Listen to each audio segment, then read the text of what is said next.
ये सरकार चाहती है और बच्चों की जान जाए, ये और बच्चों का खून चाहती है। দেশজুড়ে সপ্তাহব্যাপী র্যালিতে আটক বিক্ষোভকারীদের বিরুদ্ধে কোনো পুলিশি ব্যবস্থা না নেওয়ার বিষয়ে চুক্তিভঙ্গের প্রতিবাদে আগামীকালই আরেকটি বড় ধরনের বিক্ষোভের হুঁশিয়ারি দিয়েছে ভারতের ককরোচ জনতা পার্টি। पुलिस ने धक्का मुक्की करना स्टार्ट कर दी और आंसू गैस के गोले दागने शुरू कर दिए। একটি অপমানজনক নামকে ব্যঙ্গ করে অভিজিতের নেতৃত্বে এই আন্দোলনটি শুরু হয়েছিল।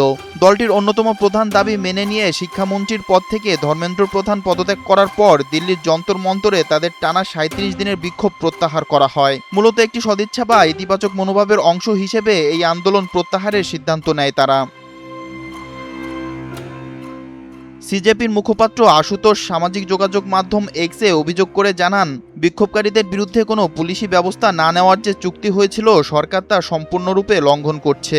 তিনি বলেন, বিহার ও বাংলায় শত শত ছাত্রকে গ্রেফতার করা হয়েছে এবং দিল্লি ও অন্যান্য রাজ্যে শত শত ছাত্রকে নজরদারি ও হয়রানির শিকার হতে হচ্ছে।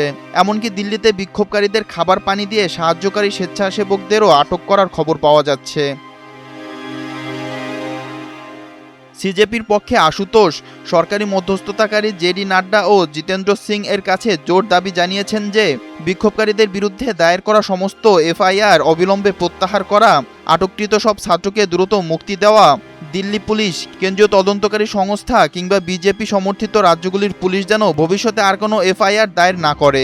আলোচনার সময় সম্মত হওয়া আইনি মামলা সংক্রান্ত একটি লিখিত চুক্তি আগামীকালের মধ্যে তাদের কাছে হস্তান্তর করে। এই দাবিগুলো পূরণে ব্যর্থ হলে তারা আবার রাজপথে বিক্ষোভে বসতে বাধ্য হবে বলে হুঁশিয়ারি দিয়েছেন।